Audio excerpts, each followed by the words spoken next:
Senator Bato de la Rosa pumalag sa ginawa ni DOJ Secretary Boyeng Rimula kay former President Rodrigo Duterte. Kusang paghatid ng mga gunggong kay FVRID sa Dahig, ikinagigil ni Senator Bato. Pero bago ang lahat, kung hindi pa kayo nakapag-subscribe sa channel na ito, please do subscribe para mas maging updated pa kayo sa mga susunod kong mga videos. Hindi nga nakapagtimpi si Senator Bato de la Rosa at binulyawan ang honghang na si Rimula. Matatandaang pilit na dinala ng mga PNP si FVRD sa Netherlands na siyang isang napakalaking pagtataydor sa ating bayan dahil kusang isinuko ng mga Pilipino ang dating Pangulo sa dayuhan. Kaya naman, Senator Bato nilampaso si Rimula. Maidagdag si Attorney Medina, yung constitutionalist natin, si Justice Ascuna. Talaga bang IHL ito? Talagang international humanitarian law, pati jurisdiction, procedure, administrative law, sakop na lahat ng IHL. Parang ang hirap naman tanggapin. Madam Chair, while This was in the previous hearing, to be fair po, not today. yes, the question is whether or not the Philippine IHL law is relevant since IHL is the law on armed conflict and there's no war. Okay. That is true, but then among the crimes covered by IHL is crimes against humanity. And crimes against humanity may be committed during peacetime as well as wartime. Consequently, the Philippine IHL, although generally addressing offenses committed during war, can also address offenses committed during peacetime because, as I said, certain offenses, such as crimes against humanity, are by definition crimes that can be committed during wartime as well as peacetime. Yes, that is to do with the nature of the crime po, Justice. Perhaps, Attorney Medina, you can bolt in. You were present in the first hearing. Pati ba naman jurisdiction, procedure, lahat yan sakop ng IHL? The jurisdiction of the ICC remains under the concept of a complementary jurisdiction, meaning that it kicks in only if the national judicial system is genuinely unable to genuinely prosecute or investigate the suspect. So, Is that the case po in the Philippines? Are we genuinely unable to prosecute?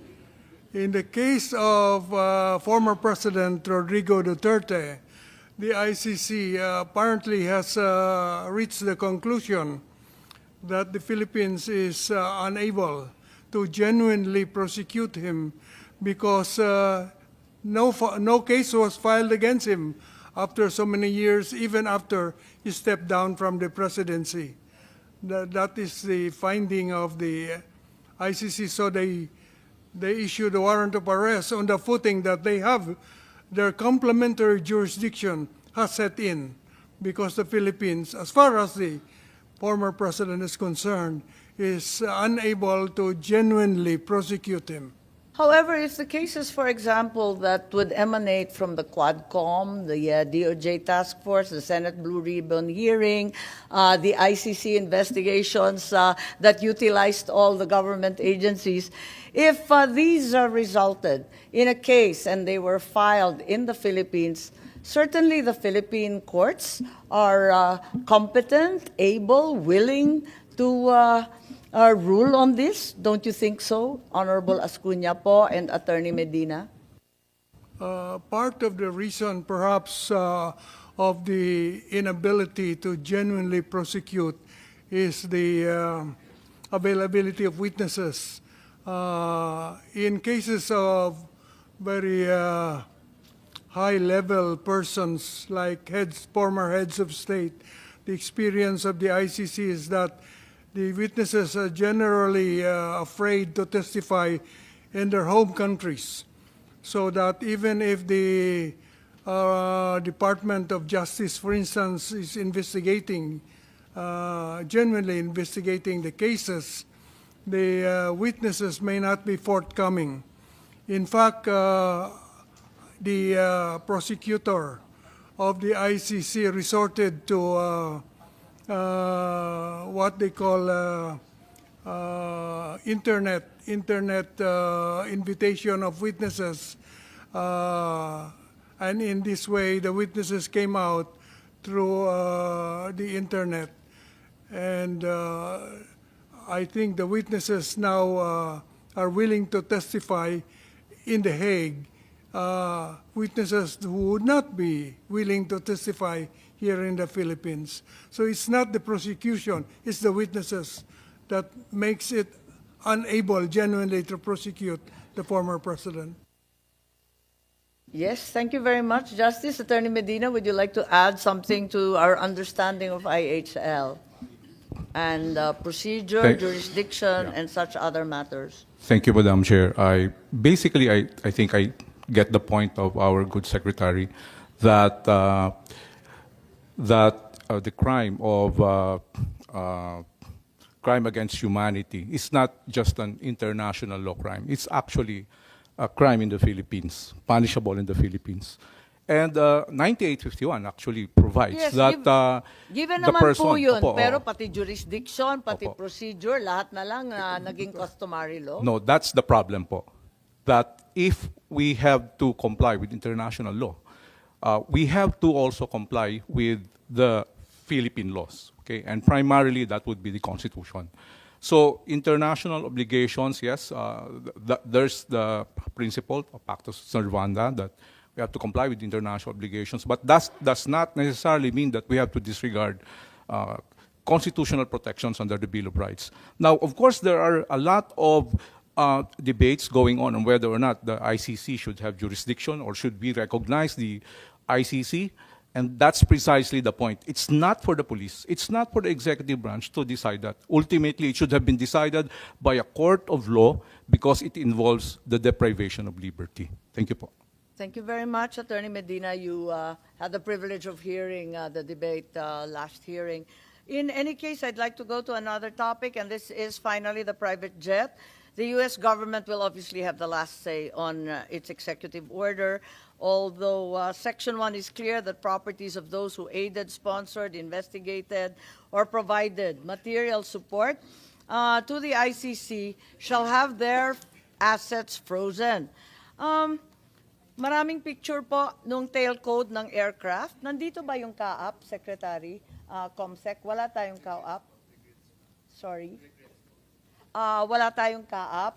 Wala rin tayong DOTC. Wala po, ma'am. Walang makapagsabi kung ano nga sasakyan na to. Yung tail code C5219, is anyone aware of what company it's registered under?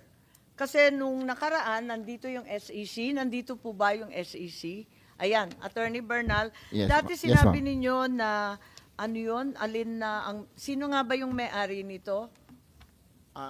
Yung kumpanya, yung Pearl, Aero Pearl, naku, nakalimutan ko na. You just requested the company documents, ma'am. And we have the...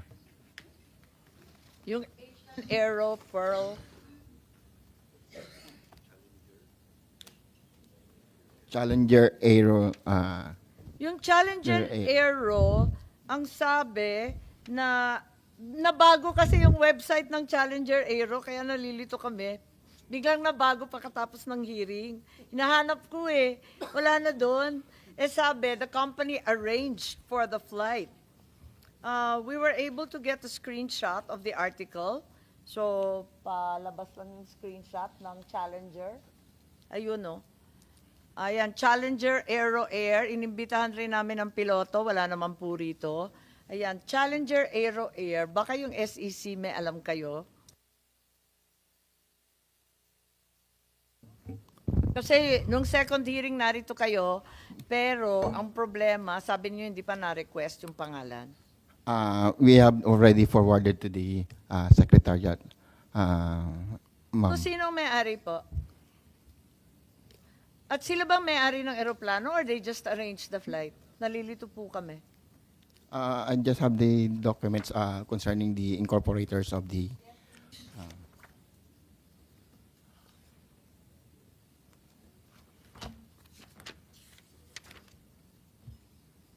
Per articles of incorporation, ma'am. The Siya bang may-ari? we don't have the facts about the airplane or the assets of the corporation, ma'am. Ano yung Asian Pearl Aero? Yung unang hiningi. Yun daw yung registered owner?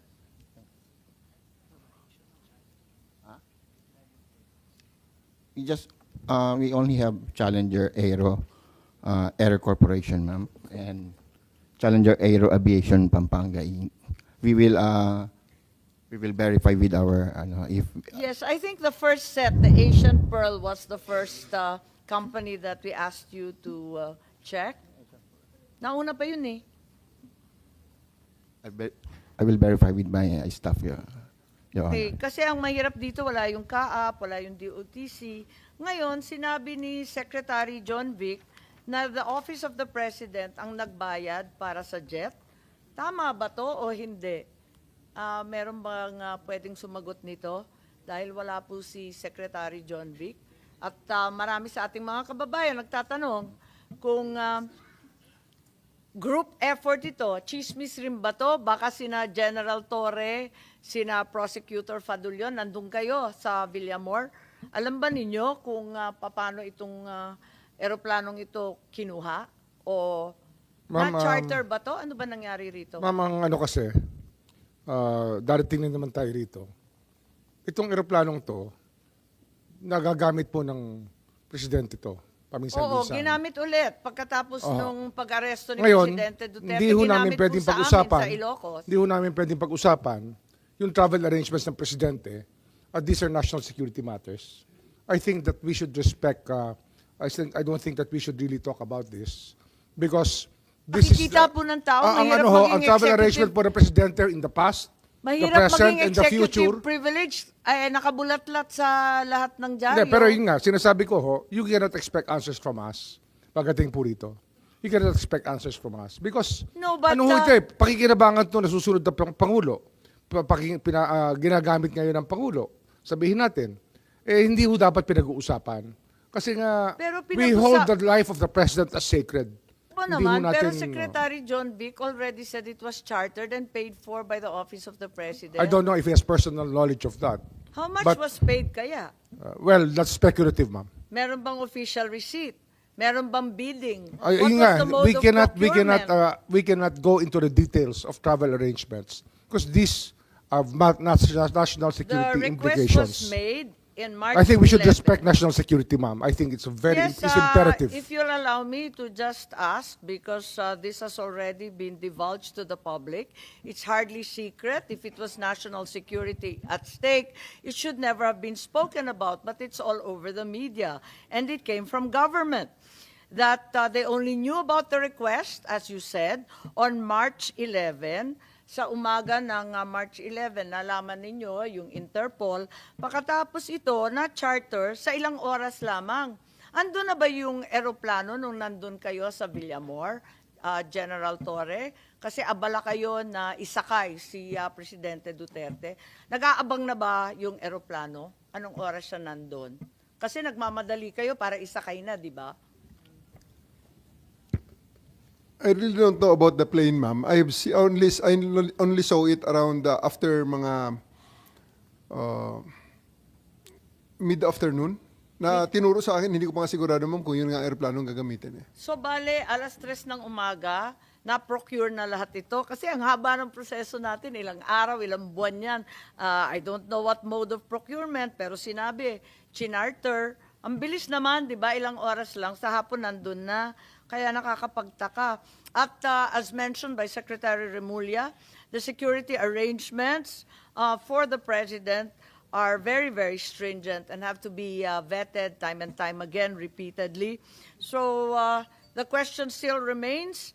The government clearly knows who owns the plane, and it's unclear how much they paid, what procurement process they determined, and who are the shareholders of said companies As I involved. said again, ma'am, these have national security implications. I'd rather not talk about it. Yes, national security involves information that hasn't come out in the public, pero ito talagang binulat. But it's still national security, ma'am. Even if it came out in the public inadvertently, it still involves, still has severe national security implications. Okay, it came out in Senator John Vic's Pinky Web interview, so maraming nakapanood. Ang OFW naman natin, andito ang ating Secretary Kakdak. In the last hearing as well as today's hearing, we're all terribly worried about the OFWs, and the OFWs overseas are terribly worried about themselves. If the administration can arrest a former president without a warrant issued by a Filipino court, paano na lang daw sila? If they're suspected of having committed a crime overseas, can anyone from DMW, wala naman yung OWA, ipaliwanag lang ninyo ang proseso kung isang OFW natin pinagdudahan o pinagsuspetsahan na sila ang nadali sa ang gumawa ng isang krimen, paano ba tiniturn over sa foreign jurisdiction yon? Itiniturn over ba ng embassy o ng DMW yung suspected Pilipino or sa DFA? Tiniturn over ba sa gobyerno? Paano ba yun? Madam Chair, meron po tayong set protocols and safeguards in the event na an OFW faces arrest in the host country. Ang konteksto po nito, yung OFW ay nasa host country. An OFW is somebody who has remunerated work and is not a citizen or permanent resident of the host country. At meron na po tayong mga procedures, ma'am. First and foremost, meron tayong welfare assistance, so mga welfare checks.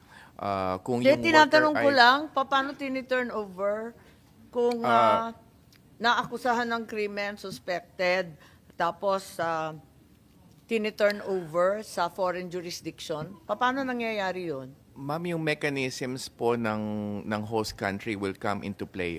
The host Depende sa bansa. Yusek De Vega seems to be raising his Sige hand po. po. Quickly, Madam, because they're in a foreign country, they're under the jurisdiction of the host authorities.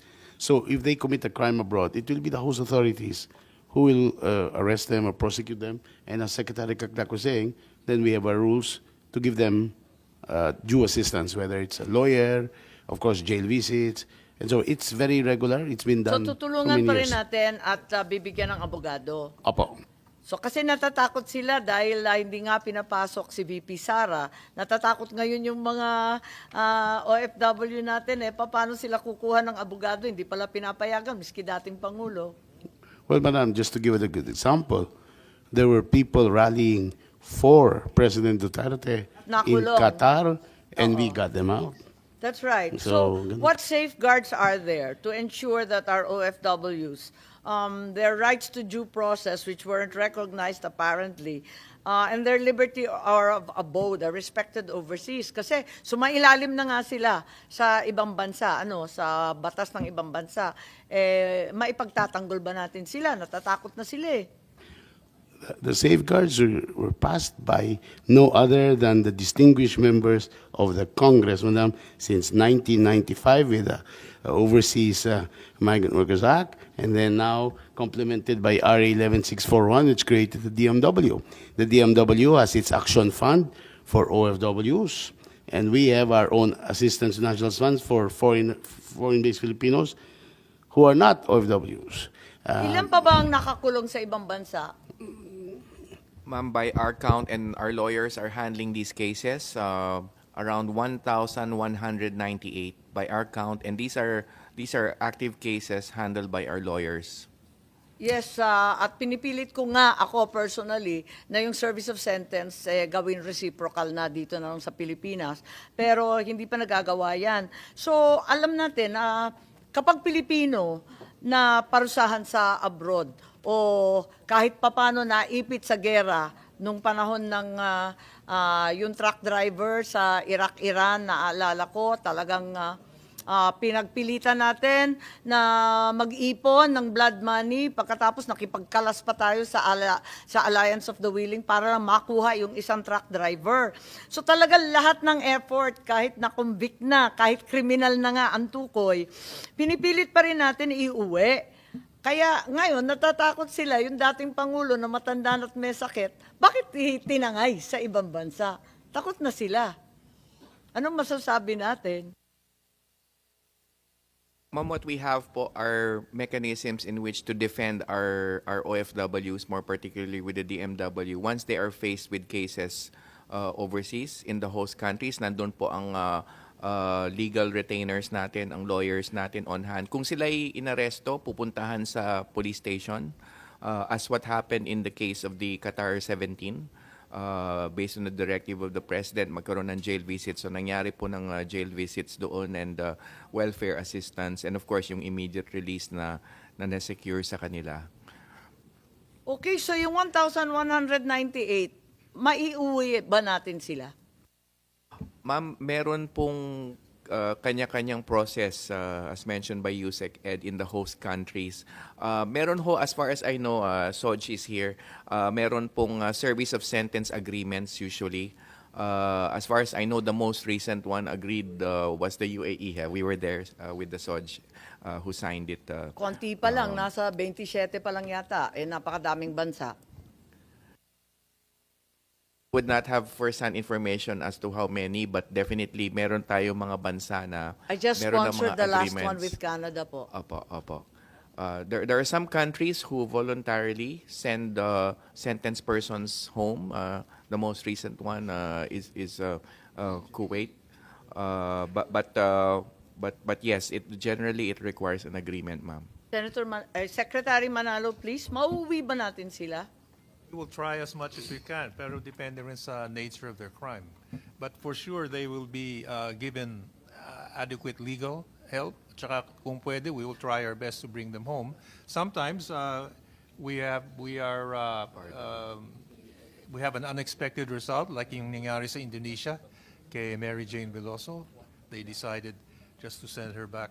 So it's really case by case, pero just ang policy natin is whenever we can, we'll do our best to try and bring them home or at least lessen their sentence. Depende sa nature of the crime or the... So nasa policy ba ninyo na iuwi rin natin si former President Duterte? Well, it's Hindi, sa general rule, inuuwi natin lahat ng Pilipino, di ba?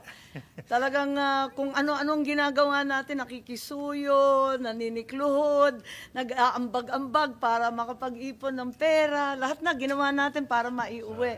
Ito, tinangay sa labas. Iuwi ba natin? Well, for sure, definitely we will provide whatever assistance we can kung i-request the President. And of course, here is slightly different kasi this is ICC.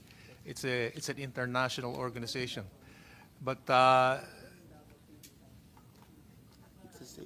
certainly Ang lahat pagkalam ng... ko, yung Davao City Council nagpasa ng resolusyon na iuwi. Well, A-actionan ba yan ng DFA, ng DMW? Alam ko, na-actionan ninyo lahat eh. pero the ICC ito eh. Yeah. Well, This is, Well, madam, pag nag-uuwi tayo ng Filipinos, kailangan may court, may court na release ng Wala court. namang court yung sa Qatar na 17, di ba? Yes, but- Pinakiusapan, pati yung kay Mary Jane Veloso na pakiusapan, wala namang court order. Senator, this is slightly At different. saka marami na nangyari ng nakaraan. Nakikipag-usap tayo, nagbabayad tayo, talaga naman na nakikisama tayo maigi para lang maiuwi. Well, number one, ang embassy natin nakatutok talaga dun sa whatever help we can give. Pero ang problema nito, ang kaano natin dito is the ICC, which is a court. So it's a little bit different from dealing with a government normally. So I think we are entering into a new area. Mahirap magano eh. Who will we appeal to? Sa ICC, we can only appeal to the judges.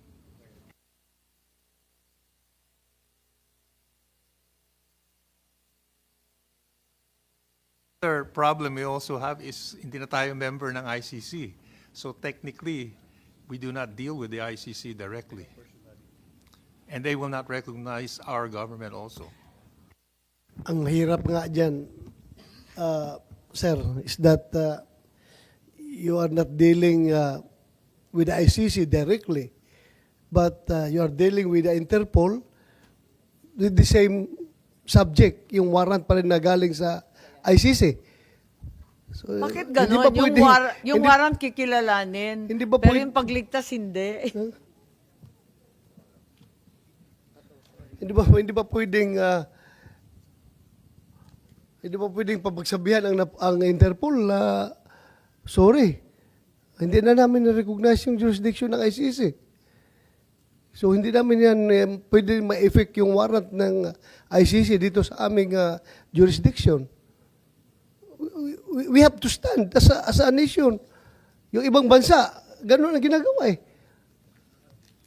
Yung ibang bansa, ganun ang ginagawa. Hindi kami membro dyan. Isnab namin yung warrant ng ICC. Pero ginagamit natin na very lame excuse yung ating commitment sa Interpol. Na napakadali lang naman i-explain sa Interpol yan na hindi namin kayang gawin yan.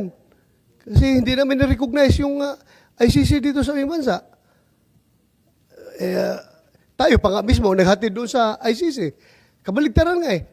In other pag tayo, we are the requesting party, tayo ang sumusundo ng suspect doon sa ibang bansa na pinaaresto natin. Pero in this case, ICC or Interpol, as you said, sila ang requesting party. Ngayon, dapat sila nagsundo kay President Duterte dito. Ngayon, tayo pa ang naghatid doon.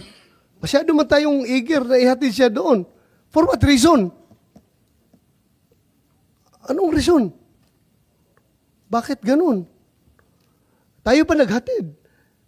Hindi ba tayo makahintay na pupunta dito ang Interpol? Kukunin siya dito o yung ICC?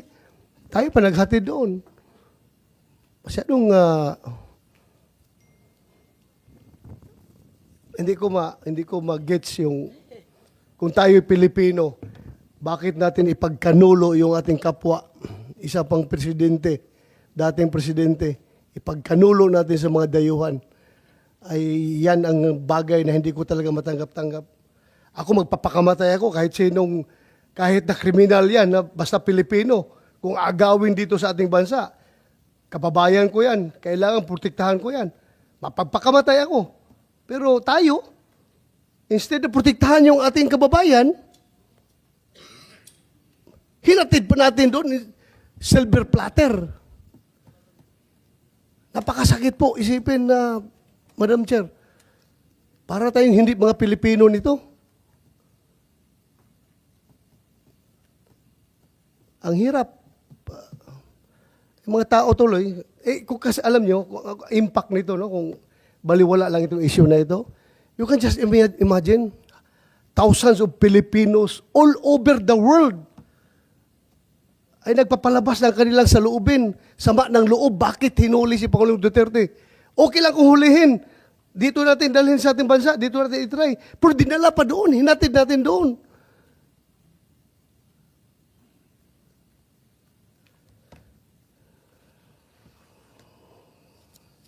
Anyway, there are underlying reasons why this happened.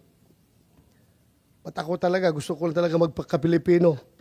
Tell me kung sino diyang Pilipino na gustong kunin ng banyaga at ako mismo magpakabatay para dipisahan ko yung Pilipino niya na hindi galawin ng banyaga.